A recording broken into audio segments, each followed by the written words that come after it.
Трасса 18 километров, 12 из них только на подъем на перевал Пыхта. Очередная тренировка сборной Республики Бурятия прошла в районе Верхней Березовки. Гора это непростая, пройти ее сложно.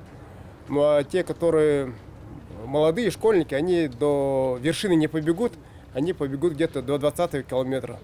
Ну, чтобы там перед спуском их остановить для безопасности. Ну, мы, конечно, побежим с соблюдением всех норм безопасности. За нами поедут несколько машин сопровождения. Лыжероллеры делят на скоростные и тренировочные модели. Тренировочные используются лыжниками для подготовки к зимним соревнованиям. Их скорость достигает 30 км в час. На соревнованиях спортсмены могут разгоняться до 100 км. Как бы забегание в гору. Сейчас проводится много таких контрольных тренировок на всех уровнях. И, в принципе, это достаточно качественная тренировка.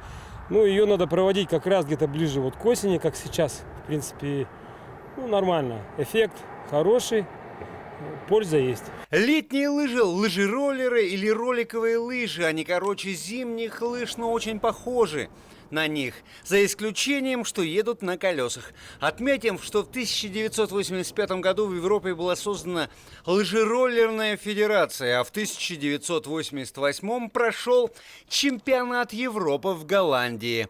Там же состоялся и чемпионат мира в 2000 году. Сегодня каждый год проводится множество соревнований по роликовым лыжам, в том числе и дважды в год чемпионат мира.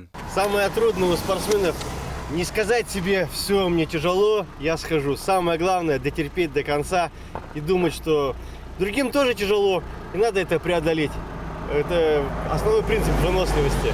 Впереди у бурятских спортсменов чемпионат республики. Там соберутся сильнейшие лыжники Бурятии.